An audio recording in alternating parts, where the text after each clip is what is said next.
사랑하는 영락교회 지체들에게 주 안에서 평화 인사를 전합니다. 오늘은 2024년 7월 12일 금요일입니다. 오늘의 묵상 본문은 이사야서 18장 1절로 7절까지의 말씀입니다. 오늘 본문 말씀 18장 1절부터의 말씀은 이렇게 시작합니다. 슬프다 구스의 강 건너편 날개치는 소리나는 땅이여. 구스의 강이라고 하는 구스라는 건 쿠시라는 말이죠. 구스를 보통 이제 에티오피아를 구스라고 부르는데 구스와 애굽을 이제 구분해서 이야기할 때도 있고 또 합쳐서 그냥 다 애굽이라고 부를 때도 있습니다. 이 시기에는 이제 나일강을 중심으로 해서 이제 상애굽, 하애굽 이제 이렇게 부르는 거죠. 그래서 상애굽, 상나일강, 상류, 나일강 하류, 나일강을 기점으로 해서 아래와 위를 나누는 겁니다. 나일강이라는 게 뭐 장대한 강이죠. 그래서 그것이 이제 이티오피아를 발원해서 수단을 통과해가지고 지금의 애굽까지 가는 거라서 구스라는 건 이제 에티오피아를 얘기한다고 하지만 이 시대에는 사실은 뭐 소말리아, 지금으로 따지면 에티오피아, 뭐 에트리아, 뭐 수단, 남수단, 북수단 전부 다를 지칭하는 이제 그런 명칭이었다라는 사실을 볼 수 있죠. 굉장히 강대한 세력입니다. 근데 또 그거를 이집트 역사 안에서 이제 상애굽, 하애굽으로 해서 같은 애굽의 역사로 다루기도 하죠. 그래서 구스의 강이라고 하는 것은 이제 나일강이죠. 나일강 건너편 날개치는 소리 나는 땅이요. 나일강의 건너편에 날개치는 소리 나는 땅이 어디냐? 이것이 이제 뭐 곤충들의 이제 윙윙거리는 소리, 그런 이 메뚜기 떼들이, 황충 떼들이 몰려오는 이제 그런 것을 상징적으로 보여주고 있는데 지금 남하하는 아수르 군대의 함성을 상징적으로 보여주는 것이다. 뭐 이런 해석도 있습니다. 2절에 갈대회를 물에 띄우고 그 사자를 수로로 보내며 이르기를 민첩한 사자들아 너희는 강들이 흘러 나누인 나라로 가되 장대하고 준수한 백성 곧 시초부터 두려움이 되며 강성하여 대적을 밟는 백성에게로 가라 하는도다. 강들이 흘러 나누인 나라라는 표현이 나오는데 강들이 흘러 나누인 나라는 사실은 두 나라가 있죠. 강들이 흘러 나누었으니까 얼마나 비옥하겠어요. 대표적인 건 티그리스와 메소포타미아 문명, 티그리스와 유프라테스 강으로 나뉘어진 그 사이에 비옥한 땅, 메소포타미아 문명의 발상지. 그러니까 뭐 아수르, 바벨론을 이제 지칭하는 그런 말이 되겠죠. 그런데 이 표현은 또 애굽을 나타내는 표현이기도 합니다. 구스에서 애굽을 향해 나아가는 그 애굽도 강들이 나누는 나일강이 가다가 강들이 이렇게 나누어지죠. 강들이 나누어지는 것을 하애굽이라고 하는 나일강 삼각지대로 강들이 나누는 곳, 비옥한 곳이죠. 이건 비옥한 땅. 그래서 애굽 땅을 이야기할 수도 있고 또 메소포타미아에 있는 땅을 이야기할 수도 있습니다. 근데 장대하고 준수한 백성, 그 시초부터 두려움이 되며 강성하여 대적을 밟는, 이건 일반적으로 이제 바벨론에 대한 별칭이기도 하죠. 준수한 백성, 강력한 백성. 근데 이런 나라를 이루었던 못 이루었던 그 바사, 메대 이런 족속들은 이제 그 농사도 좀 일부 짓지만 이제 유목민족과의 이제 그를 포괄하는 지역이고 지금은 이제 이란 고원 지역. 그런 지역을 이제 포괄하는 곳이죠. 페르시아라고 하는 것이 그곳에 있는 사람들이 아주 강인하고 기골이 장대하고 지금도 그렇죠. 이란이 그렇잖아요. 이란 사람들이 키가 크고 등치가 크고 그렇죠. 그래서 축구 같은 거 하면은 이란한테 항상 고전하잖아요. 이란 사람들이 체격이 좋으니까 축구라는 게 이제 원시적인 스포츠라 그러잖아요.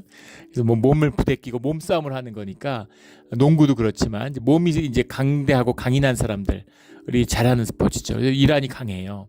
그러니까 어느 팀도 이란을 만나면 고전하죠. 이때부터 항상 그 체격이 좋고 힘이 있고 그런 백성이다.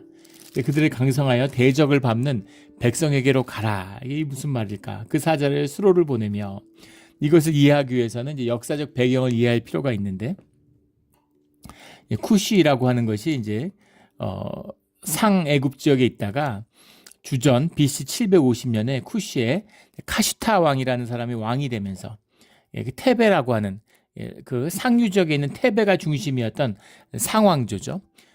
이 쿠시의 카슈타 왕 때 25왕조라고 불리는 이제 뭐 애굽의 왕조들이 쭉 있잖아요. 그 출애굽할 때 17왕조, 18왕조의 그 격동기죠. 근데 지금 이 이제 히스기야 왕 때는 25왕조와 24왕조의 이제 교체기입니다. 역사의 어떤 중요한 분기점이죠. 25왕조라는 걸 창건해가지고 그의 카슈타의 아들 피앙키 왕 때 주전 728년에 멤피스 하왕조의 수도인 멤피스를 점령합니다. 멤피스를 점령하게 되는데 점령했다고 해서 그걸 통합하거나 다스린 건 아니고 점령에 성공하는 거죠. 근데 그 피앙키의 동생인 샤바카라고 하는 왕 때 가서 24왕조가 멸망해요. 그리고 25왕조가 들어서는 겁니다. 25왕조가 들어서서 이제 그 애굽을 통일시키죠. 애굽을 통일시키는 이제 25왕조가 새롭게 출현하게 되는데 716년에서 715년에 걸쳐서 애굽의 통일이 일어납니다. 근데 문제는 뭐냐면 그 다음 왕이 이제 다르하카라는 왕이에요. 근데 그것은 이 카슈타, 피앙키, 샤바카에 이어지는 그 혈족이 아니고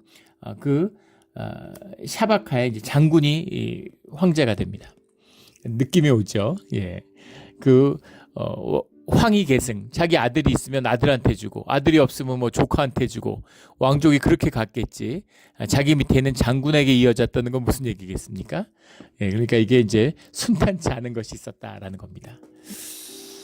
예, 구테타가 일어났는데 그 경제적으로 잘 되고 성공한 나라는 거의 얘를 찾을 수가 없죠. 예, 거의 유일해 보이는 예를 하나만 찾으라면 대한민국입니다.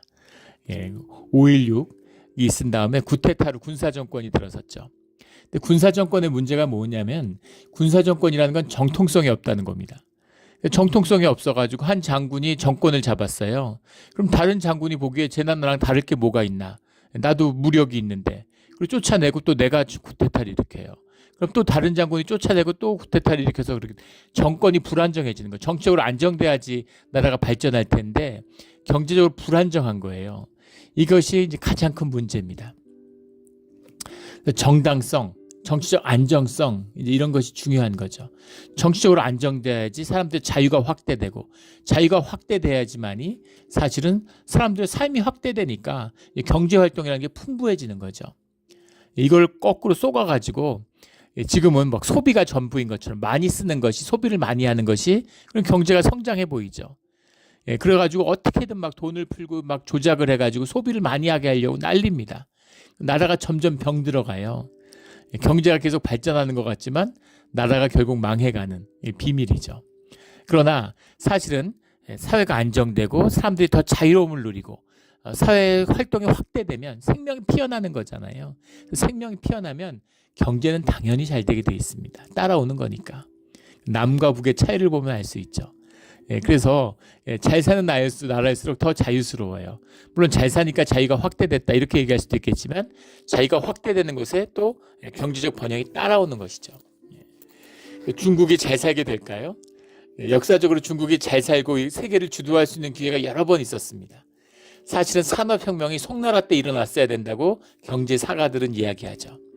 그런데 항상 중국의 문제는 왕조의 문제예요. 자신의 체제를 위해서 독재를 위해서 나라를 희생하는 거죠. 오늘날 중국을 보면 알 수 있죠. 중국의 한계라는 겁니다. 한국도 자유가 확대되고 민주화가 이루어졌기 때문에 경제를 발전할 수 있었던 것이죠. 어떤 사람들은 우리가 민주화하지 않고 좀 독재를 조금만 더 했으면 진짜 부자 됐을 텐데 이렇게 얘기하는 사람들이 있는데 정반대죠. 민주화가 일어났기 때문에 이만큼 온 겁니다. 근데 그것도 크게 보면 하나님의 은혜죠. 그런데 한국은 특이하게도 그 정치적 안정을 이뤄냈어요. 구테타가 일어났는데도 아프리카의 대부분의 나라들, 중남미의 대부분의 나라들이 끊임없는 구테타의 반복과 그 아르헨티나 같은 세계 5대 부국 안에 들든 나라였는데 그 끊임없는 구테타와 정변으로 나라가 어떻게 거덜나는지 이제 보여주죠. 그런 겁니다. 그래서 이렇게 군사 정변이 일어나가지고 정권이 바뀌면 겉으로 보기에는 굉장히 강력해 보이지만 이제 그 정통성이 없고 국가의 장악력이 떨어지는 거죠. 그래서 국력이 약해져요. 이런 문제가 있는 거죠. 다르아카 왕이 이제 애굽에 이제 황제가 돼서 애굽이라는 것도 워낙 강성하고 나라도 크고 이러니까 군세력을 정비해가지고 팔레스타인 지역으로 진출하려고 그러는데 거기서 산헤립과 대립하게 되죠. 후대 에셀핫돈 그리고 아스루바니팔이라고 하는 그 아스루의 마지막 그 이제 빛을 피웠던 아스루바니팔한테 대패하게 됩니다. 그래서 애굽이 완전히 기가 꺾이게 되는 거죠. 그 다음에 이제 나중에 페르시아에게 점령까지 되는 정복을 당하는 그런 나락으로 가게 되는 겁니다. 근데 지금 바로 그 시기예요. 근데 히스기야 왕 때가 716년부터 587년까지죠. 그러니까 이 지금 애굽의 24왕조가 몰락하고 25왕조가 들어서고 지금 아수르가 남하하는데 지금 애굽은 이제 북진을 해서 올라오는 그 기간에 히스기야 왕이 된 거예요. 그러니까 참 파란만장한 시기에 왕이 된 거죠. 그런데 이 시기에 그 애굽에서 이제 아수르의 남하를 저지해야 되고 또 자기가 이제 한번 아수르하고 쟁패를 가려봐야 되니까 팔레스타인 지역에 신하들을 보내서 사신을 보내서 우리 동맹하고 연합하자 이렇게 얘기하는 겁니다. 근데 지금 그 수리아에 그 르신이 일어나갖고 또 이제 우리 동맹에서 한번 맞서보다 그래서 아수도 동맹을 했다가 대패를 하게 되죠. 그래서 또 아수도의 왕들이 역사책에 보면 이 애굽으로 망명을 해요. 근데 애굽이 이제 아수르하고 싸우기 싫으니까 내주는 겁니다. 그 망명한 왕들을 다시 이제 보내요. 포로로 아수르에 넘겨줍니다. 그런데 이제 사실 애굽도 이제 자기네 국력이 있고 자기 위상이 있는데 이제 자존심이 상하는 거죠. 그러다가 이제 국력이 이제 결집이 되니까 이제 한번 맞서보자. 그리고 올라와서 이제 아수르와 애굽과 아수르의 이 계속된 대결. 그다음에 바빌론과 또 애굽의 대결. 이런 사이에서 이 절체절명의 순간에 히스기야가 왕위에 오른 겁니다. 근데 히스기야 왕 때 예루살렘이 이제 전란이 왔지만 살아남고 평화를 누리고 또 부흥을 가져오죠. 이것이 주님이 함께하는 비밀이다라는 걸 볼 수 있습니다. 그러니까 지금 이제 뭐 대한민국 생각해 보면 알겠죠. 중국하고 미국 사이에 끼어가지고 여기 눈치 보고 저기 눈치 보고 이제 그런 상황에 있어요. 그런데 살 길은 미국에 있는 것도 아니고 중국에 있는 것도 아니고 살 길은 주님한테 있는 거죠.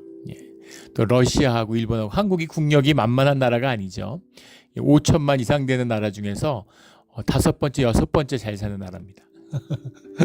그렇게 국력이 있는데 주변에 너무 센 나라들이 있으니까 뭐 중국이나 러시아는 잘 사는 나라는 아니지만 그런 군사 강국 또 뭐 일본이 있고 바다 건너 미국이 있고 이러니까 계속 눈치를 봐야 되잖아요. 근데 그 살 길은 주님께 있다라는 거죠. 그래서 현상을 쫓는 자들은 망하게 되는 겁니다. 현상을 쫓는 자들은 망해요. 우리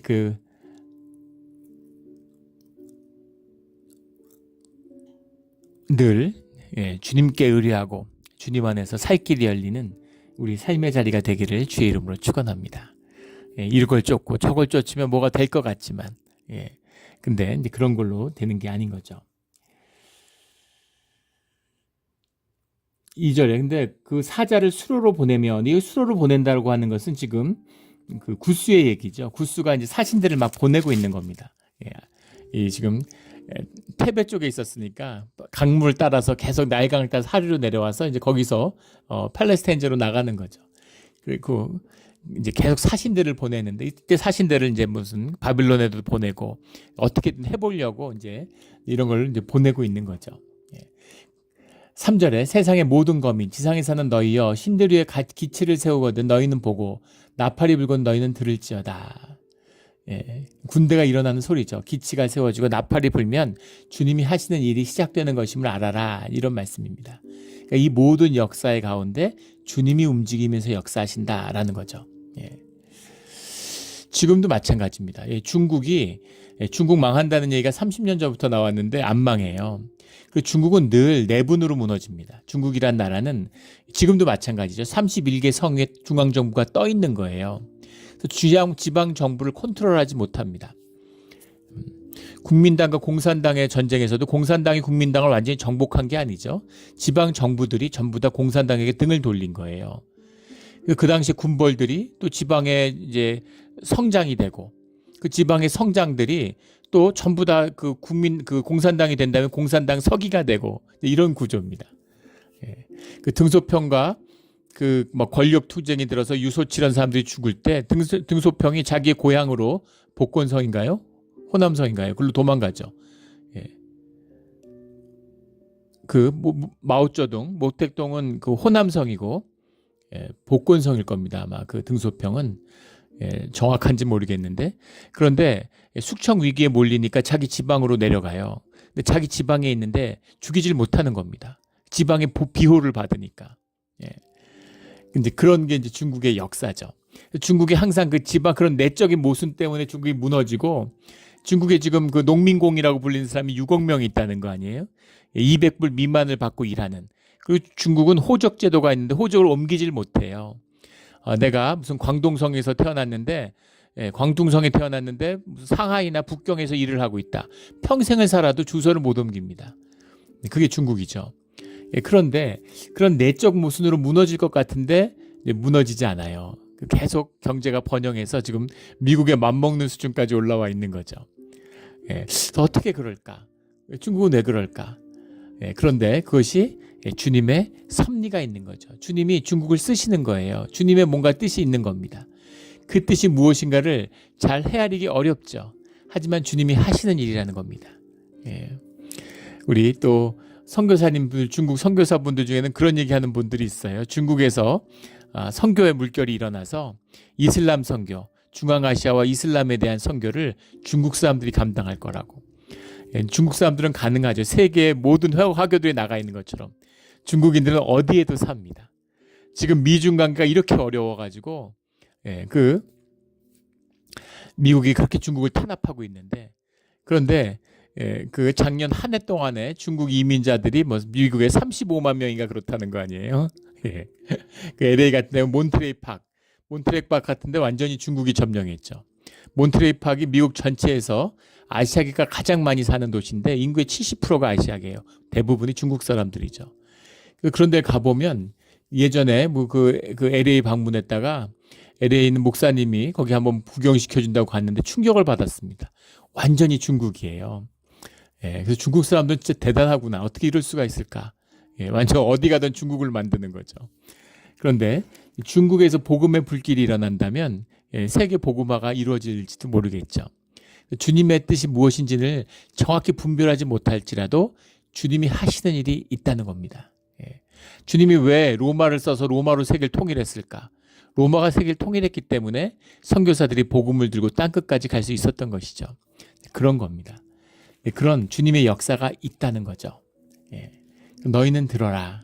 지상의 너희여 들어라. 4절에 여호와께서 내게 이르시되 내가 나의 처소에 조용히 감찰함이 쬐이는 일광 같고 가을 더위에 운무 같도다.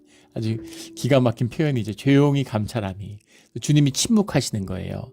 여호와 주님의 역사가 눈에 드러나지 않아요. 현상은 막 움직이는데 강물은 물결치는데 그 밑에 깊이 흐르는 그 물결이 드러나지 않는 겁니다. 이거를 주님의 침묵이라고 얘기하죠. 근데 또 다른 말로는 이것을 현상 세계에서는 주님의 부재라고 얘기하는 거예요. 하나님이 사라지셨다. 하나님의 임재가 사라졌다. 땅에선 그렇게 느끼는 거죠. 주님의 직접적인 개입, 주님의 함께 하심이 느껴지지 않으니까. 오늘 우리 시대입니다. 오늘 우리 시대를 보면 되죠. 주님이 더 이상 우리와 함께 하지 않아. 주님이 교회 가운데 임재하시지 않아. 이런 슬픔과 비통함과 절망이 지금 땅에 가득해요. 그래서 교회가 어둡습니다.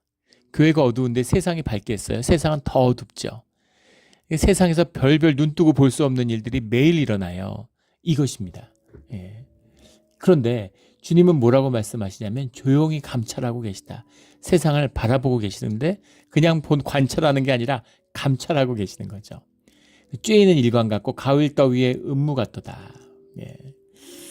우리 몬트레이 지역에 촉촉히 쌓이는 이 안개처럼 그 안개비가 내리잖아요. 낮에는 쬐이는 일광.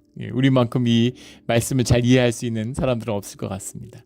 그것처럼 이 섭리처럼 주님이 그 뒤에 함께하고 계신다라는 거죠. 이 함께하시는 주님의 음성을 듣는 본질을 바라보는 우리 모두가 되기를 주의 이름으로 축원합니다. 5절에 추수하기 전에 꽃이 떨어지고 포도가 맺혀 익어갈 때 내가 낫으로 그 연한 가지를 베며 퍼진 가지를 찍어버려서 6절 산의 독수리와 땅의 들짐승에게 던져주리니 산의 독수리들이 그것으로 여름을 지내며 땅의 들짐승들이 다 그것으로 겨울을 지내리라 하셨습니다. 예, 지금 포도가 익어가니까 야 이걸 추수하면 포도를 먹겠다고 꿈에 부풀어 있는데 그런데 주님이 그 가지를 다 베고 찍어가지고 독수리하고 들짐승 먹게 하려고 지금 준비하게 되고 있어. 이 말씀인 거죠. 예. 잘 살게 되면 경제가 잘 되면 뭐 이걸 하고 예. 막 이랬는데 홍수 나고 막 지진 나고 이래가지고 구호부를 쓰기에도 돈이 부족해지는 거죠. 이런 겁니다. 너희들이 쌓는다고 쌓이는 게 아니고 너희들이 이룬다고 이루어지지 않는다. 이런 말씀인 거죠. 주님이 함께 하시지 않으면 주님이 허락하시지 않으면 되는 일이 없다는 겁니다. 이 비밀이죠. 예, 제가 한국에서 만났던 분도 그런 고백을 하세요. 평생 스몰 비즈니스를 하셨는데 나이가 80대 후반이 되도록 돌아가시기 1년 전까지 비즈니스를 하셨습니다. 근데 그런 얘기를 하세요. 예, 나이가 들어서 나이가 70이 넘어서 그 비즈니스가 축복인 걸 알았다고. 예. 근데 신기한 건 또 너무 장사가 잘 되니까 또 그냥 접기도 너무 아쉬워가지고 뭐 특별히 뭐 힘든 것도 아니고 잘 되든 안 되든 상관없는데 점점 잘 되는 거죠. 예, 그리고 사람도 만나고 뭐 여유도 있고 뭐 노인정에 앉아 있느니 가게 가서 앉아 있으면 좋고 그래서 가게를 했는데 그게 좋았고 행복하고 축복이었다고 말씀하시는 거예요. 근데 재밌는 말씀을 하시는데 젊어서 진짜 돈 벌고 싶고 정말 장사 잘해보고 싶을 때는 이렇게 해보고 저렇게 해보고 그랬는데 안 됐다는 거예요. 마음을 접고 돈 욕심도 없고 주신 걸 감사하게 받고 이제 돈도 필요 없는데 나이 들고 돈도 아무 필요 없는데 근데 장사가 너무 잘 된다는 거죠. 예. 그래서 베풀고 나누고 존경받고 너무 감사한데 예. 주님의 뜻을 모르겠다고 예. 돈을 좀 원했을 때 그때 주시지 그때 주시면 복이 안 되는 거죠. 예. 그런 겁니다. 주님의 은혜가 함께해야 결실이 있는 거죠. 예. 울타리 치고 씨 뿌렸다고 해서 열매를 거두는 게 아니라는 겁니다. 지금 한국 사회도 마찬가지, 미국도 마찬가지입니다. 들판에 열매가 가득해요. 근데 다 굶주리고 있습니다. 추수가 되지 않는 거죠. 나귀를 타고 목적지까지 왔는데 나귀에서 내리질 못해요. 도착을 못하는 겁니다. 비통한 교회도 마찬가지고 세상도 마찬가지입니다. 이런 곳 속에 있는 거죠. 포도가 익어가면서 얼마나 기뻤겠어요. 얼마나 좋습니까? 꿈이죠. 예. 주님이 주신 꿈을 가지고 살아야 되는데 세상의 꿈을 가지고 살아요. 그래서 꿈이 막 부풀어 올라서 이제 되겠지 이랬는데 그 꿈이 결실을 보지 못한다라는 거죠. 들짐승들이 겨울을 지내기 위해서 포도를 먹는 이런 일들이 벌어진다라는 겁니다. 다 마찬가지죠. 아수르도 다 왔는데 다 됐는데 이제 뭐 세상 다 먹었잖아요. 그런데 그 꿈이 예루살렘 앞에서 꺾일 줄 누가 알았겠습니까? 지금 애굽도 막 구스에 있다가 이제 지금 하왕조를 점령하니까 얼마나 뿌듯하고 이제 뭐 나일강을 통일했는데 세상을 통일하는 게 시간 문제다. 그런데 결국은 그걸 이제 팔레스타인으로 나오면 안 되는데 나와서 그 꿈이 꺾이는 거죠. 이 세상의 모습이다라는 겁니다. 오늘 본문 7절에 그때 강들이 흘러나누인 나라의 장대하고 준수한 백성 곧 시초부터 두려움이 되며 강성하여 대적을 받는 백성이 만군의 여호와께 드릴 예물을 가지고 만군의 여호와의 이름을 두신 곳 시온산에 이르리라. 이것이 이제 구스의 사신들이 예루살렘에 찾아오는 히스기야 왕 때 그 모습을 예언한 것이다. 이렇게 얘기를 하는데 뭐 그럴 수도 있겠죠. 근데 그런 모든 해석들은 사실 오늘 뭐 나눈 것도 그렇지만 역사가 지나고 시간이 지난 다음에 되돌아보니까 이런 거구나 이런 거였구나라고 해석하는 겁니다. 늘 주님의 말씀 이사야를 통해서 선포되는 말씀은 계시적인 의미가 있죠. 계시적인 의미가 있다는 건 본질의 뜻, 본질의 역사가 무엇인지 그 섭리의 뜻을 선포하는 데 있다는 겁니다. 시온산이 온다는 게 꼭 구스의 사신이 예루살렘을 찾아왔다는 의미가 아니라 강성하고 대적을 받는 백성들 세상에 막 겉보이고 뭐 대단해 보여도 여호와의 이름을 두신 곳 그것이 시온산이잖아요. 그 시온산에 이르게 되는 거죠.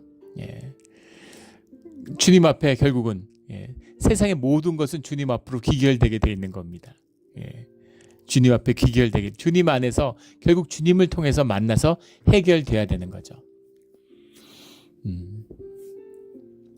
예전에 지금 갑자기 제목이 기억이 안 나는데 이제 유명한 영화가 있죠. 그 메이저리그를 다룬 영화입니다. 예, 그 우리 동네 가까운 이 오클랜드 어슬레틱스라는 것이 이제 대표적인 이런 그 스몰 마켓 이제 그 구단이죠. 예, 오클랜드가 이제 그 샌프란시스코 마주 보고 있는 아주 가난한 도시잖아요. 예, 그래서 늘 보면 그 마치 그 브루클린하고 예, 맨하탄이 마주 보고 있는 것처럼 미국이 어디 가나 그렇죠. 네, 그런 식으로 짝을 이루어 있는데 가난한 도시예요. 여기 있는 사람들이 저 힘으로 이제 그 도시에 가서 허드렛 일들을 하는 거죠. 그래서 그 오클랜드에 야구단이 있으니까 그게 이제 빅마켓 구단이 될 수가 없잖아요. 그 지역 자체도 그렇고. 예, 그런데 이제 그래서 이제 오클랜드는 안 된다. 어차피 이제 하위권이고 선수 키워서 팔아먹는 구단이다. 근데 거기에 한 이제 그 단장이 임해가지고 그 이제 그 구단을 실제 얘기죠. 예, 거기서 막 연승 신화를 쓰는 그런 얘기예요. 야구의 패러다임을 바꿨죠. 예, 스태틱스라고 하는 그 전혀 다른 이제 그 예일 대학 출신의 아주 그 수재 직원이 들어와서 전혀 다른 방식으로 선수들의 그걸 분석해서 이제 그 선수 구성을 해가지고 아주 낮은 연봉으로 강팀을 만드는 뭐 그런 이야기입니다. 근데 거기에 재밌는 게 나오는데 그 단장이 고등학교 때 촉망받는 선수였는데 이제 프로에 와서 피지 못하고 구단 직원이 돼서 이제 단장까지 간 거죠. 큰 이제 상실과 아픔이 있죠. 예. 근데 이제 그런 새로운 직원과 단장이 새로운 방식으로 선수를 뽑으려고 그러는데 근데 기존에 있는 스카우터들 그 구단의 직원들은 거기에 반대하는 거예요. 그런 갈등이 안에 나타납니다. 그러면서 선수는 이걸 봐야 되고 이걸 봐야 되고 막 이렇게 얘기를 하는데 그 얘기를 들은 순간 단장이 상처가 돼요. 자기도 그런 식으로 왔는데 피우지 못한 거죠. 그 당신들이 너는 나한테도 그러지 않았냐고. 그러니까는 그 직원이 너한테 미안하게 됐지만 이게 바른 방법이다. 선수를 보는 그런 거죠. 예. 요즘에는 이제 뭐 그런 그 스탯을 보는 게 기준이 바뀌었죠. 예전에는 타율을 중시했잖아요. 3할 타자다 그럼 강타자다. 뭐 2할 오픈이다 그러면 이제 타격 잘 못한다. 이제 2할 때면 뭐 그건 타자도 아니다 이렇게 보는 거죠. 3할이라는 건 10번 나가서 3번을 쳤다는 얘기입니다. 그런데 사실 3할에는 맹점이 있죠. 3할 타자는 100번 나가서 30번을 안타를 쳤어요. 근데 다 단타입니다. 1루타를 치고 나와서 1루만 나갔다. 그럼 진루 루수가 30루밖에 안 돼요. 30루타를 친 겁니다. 3할 타자지만. 2할 타자는 20번 나가서 다 홈런을 쳤다. 20개 홈런을 쳤다. 그럼 한 번에 4개씩 쳤으니까 진루타가 80루타가 되는 거예요. 그러니까 2할 타자지만 훨씬 더 강한 타자인 거죠. 이런 식으로 보는 눈을 바꾸는 거죠. OPS라고 그러죠. 근데 그런 걸 가지고 갈등하는 얘기인데 뭐 운동을 좋아하는 분은 좋아할 겁니다. 근데 그 고등학교를 졸업한 학생한테 스카우터들이 찾아와요. 근데 스탠포드 대학에서도 풀 스칼라십을 주고 얘를 스카우트하려고 그럽니다. 예. 그래서 스탠포드를 가는 것도 얼마나 좀 그런 거예요. 좋은 거예요. 바라는 것. 프로 구단에 가는 것도 또 얼마나 큰 영광입니까? 막 번민하고 고민하는 거죠. 근데 부모들은 스탠포드를 가라고 얘기합니다. 근데 그 주인공의 마음을 흔든 마지막 스카우터들의 얘기는 뭐냐면 그 애를 잡고 이렇게 얘기를 해요. 예. 네가 야구를 안 한다면 모르겠지만 네가 야구를 한다면 네가 대학을 가든 실업을 가든 뭘 하든 어디를 가든 뭐 독립리그에서 뜨든 어디에서 뭘 하든 결국은 우리한테 와야 돼.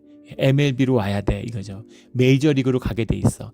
일본에서 야구를 하든 멕시코에서 하든 한국에서 하든 도미니카에서 하든 뭐 네덜란드에서 하든 호주에서 하든 어디서 대만에서 하든 어디서 야구를 하든 상관없어. 무슨 야구를 어디서 어떻게 하든 너는 결국 야구를 하고 그 야구를 잘하면 야구에서 성공하고 그 실력을 갖추면 그 끝은 MLB로 오는 거야. 이런 얘기죠. 예. 그 말이 굉장히 인상적이었어요. 그 말을 듣고 주인공이 마음이 흔들려서 결국은 갈 건데 빨리 가자. 그리고 MLB로 가는 거죠. 예, 그런 겁니다. 야구를 하면 MLB로 가는 것처럼 우리 인생의 모든 삶, 모든 노력, 우리의 모든 여정, 모든 가는 길은 결국은 주님께 가게 돼 있습니다. 주님을 만나게 돼 있어요. 뭐 주님을 알고 교리의 지식을 알고 성경 지식을 쌓고 안 쌓고 아무 상관없습니다. 진실을 찾고 자기 분야에서 깊이 파고 들어가면 결국은 그 진실, 삶의 진실, 역사의 진실, 자연의 진실, 그 진실을 파고들면 그 끝에서 주님을 만나게 돼 있다는 거죠.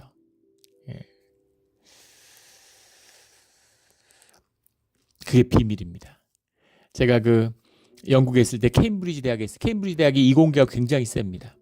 근데 저희가 다녔던 교회에 그 집사님이 그 케임브리지 대학 화학과 교수였어요. 예전에 학자들은 풍모가 있었습니다. 이분이 화학과 교수인데 라틴어를 잘해. 라틴어로 성경을 매일 이제 읽는 분입니다. 그분이 뭐 한국에서 마치 요즘 젊은 애들이 학력이 떨어지는 건 한자 공부를 안 해서 그렇다 이렇게 얘기하는 것처럼 그분이 영국의 젊은이들이 학력이 떨어지는 이유는 라틴어 공부를 안 하기 때문이라고. 라틴어를 모르는데 어떻게 진리에 접근하는 그 마음이 없기 때문에 과학 공부한다고 과학을 알면 누가 과학이 안 되겠냐 이렇게 얘기를 하는 거예요. 영국의 그 과학자들 위대한 세대죠. 근데 제가 그분한테 질문을 했어요. 과학자기 때문에 과학을 열심히 연구하는 과학도기 때문에 나는 믿음을 가질 수 없고 크리스찬이 될 수 없다. 이런 이야기들 하는 과학자들이 있는데 어떻게 생각하느냐고. 그러니까 그분이 웃으면서 그러는 거예요. 공부가 짧아서 그렇다는 거죠. 어떤 종교적 배경을 가지고 있든 간에 자연의 섭리, 자연의 그 깊이를 완전히 파고들어서 그 진리에 가서 닿으면 그러면 신을 만나게 돼 있다고. 하나님을 만나게 돼 있다고. 그건 아직 공부가 짧아서 뭐가 뭔지 구분이 안 되는 애들이다. 이렇게 얘기를 하더라고요. 그런 겁니다. 결국엔 모든 역사든 모든 하여간 세상의 그 어떤 삶, 내 자신의 삶조차도 진지하게 진짜를 살아가려고 한다면 맹인이 되어서 어리석음으로 소비가 다 무슨 미덕인 줄 알고 인생이 다 떠내려 보내는 그런 인생은 물론 못 만나죠. 그러나 진지하게 삶의 가치와 의미를 피워내고 한번 멋있게 살아보려고 하는 사람은 주님을 만나게 돼 있어요. 이것이 우리 인생과 자연과 창조주의 비밀입니다. 그 말씀을 하고 있는 것이죠. 이건 구스의 역사야. 이건 아수르의 역사야. 이건 우리는 예굽인데 어떻게 살아남지? 우리는 유다인데 어떻게 살아남지? 야, 그런 게 아니야. 다 여호와 하나님이 하시는 거야. 그 섭리 가운데 주님이 이루어내시는 역사의 새로운 열매, 새로운 시작이 있어. 그것과 주님과 협력해서 하나가 돼야 되는 거야. 그 뜻을 이루어가는 거야. 이 말씀을 하시는 거죠. 물론 우리가 협력 안 해도 주님이 이루시죠.